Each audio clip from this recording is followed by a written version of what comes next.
Hi అండి. Welcome to my channel PSM Telugu vlogs. ఈరోజు మీకు నేను మిరియాల రసం ఎలా చేసుకోవాలో చూపించబోతున్నానండి.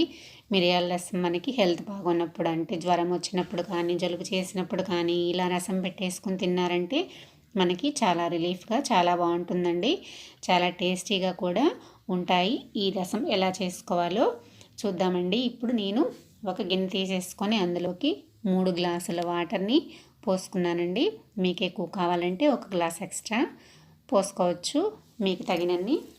నేనైతే 3 గ్లాసులు తీసుకున్నాను. అందులోకి చిన్న నిమ్మకాయ సైజ్ అంతా చింతపండు అండి. అది అట్లానే వేసేసుకోకూడదు, విడివిడిగా తీసేసి చింతపండుని వాటర్లో వేసుకోవాలి. అట్లా వేసుకోవడం వల్ల చింతపండు ఫ్లేవర్ అంతా వాటర్లోకి ఈజీగా వచ్చేస్తుంది అనమాట.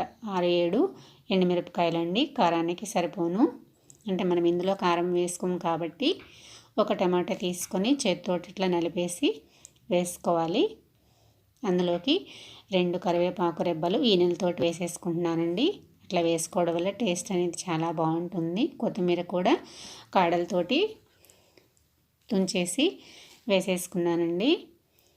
ఇప్పుడు రసంలోకి తగినంత సాల్ట్ వేసుకొని తగినంత పసుపు వేసుకున్నానండి. కొంచెం అవన్నీ కలిపేసేసి మనము మరిగించుకోవాలి. స్టవ్ వెలిగించేసి ఒకసారి కలిపేసుకొని ఒక 10 నిమిషాల పాటు మరిగనివ్వాలండి. అవి మరిగేలోపు మిక్సీలో 1/2 టీ స్పూన్ మిరియాలు, 1/2 టీ స్పూన్ జీలకర్ర, 2-3 ఎండుమిర్చి, వెల్లుల్లి రెబ్బలు 4 వేసేసుకొని మిక్సీ పట్టేసుకోవాలండి కచ్చాపచ్చాగా. కావాలంటే మీరు రోట్లో కూడా దంచేసుకోవచ్చు. చూసారు కదా, మనకి రసం అనేది బాగా మరిగిపోయినాయండి. ఒక 10 నిమిషాల పాటు మరిగించామంటే మనం వేసుకున్న వాటి ఫ్లేవర్ అంతా రసంలోకి బాగా వచ్చేస్తుంది అన్నమాట.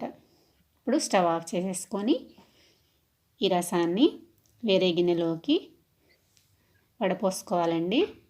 వడపోసుకోవడం వల్ల మనకి అన్నంలో తొలకలేమి రాకుండా ఉంటాయన్నమాట. అట్లా వేస్ట్ని తీసేసుకోవాలి. వడపోసుకున్న రసంలో ఉప్పు సరిపోయిందో లేదో ఒకసారి చూసుకొని, సరిపోకపోతే మళ్ళీ వేసుకోవచ్చండి. ఇప్పుడు పోపు వేసేసుకుందాము.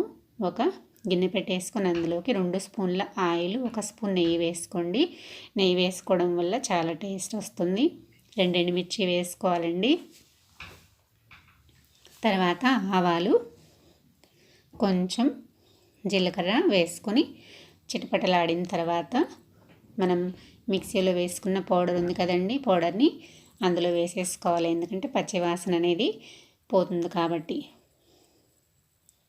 కొంచెం కరివేపాకు, కొంచెం సన్నగా తరిగిన కొత్తిమీరని వేసేసుకొని ఒకసారి కలిపేసుకున్నామంటే పచ్చివాసన పోతుంది.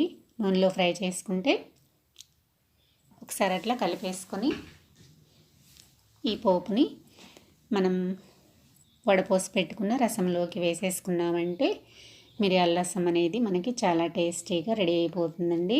ఏదన్నా ఫ్రై చేసుకున్నప్పుడు ఇలా ఈజీగా రసం పెట్టేసుకున్నారంటే కాంబినేషన్గా చాలా బాగుంటుందండి. తప్పకుండా ఒకసారి ట్రై చేయండి. నా వీడియో కనుక నచ్చినట్లయితే లైక్ చేయండి, సబ్స్క్రైబ్ చేయండి, షేర్ చేయండి. Thanks for watching.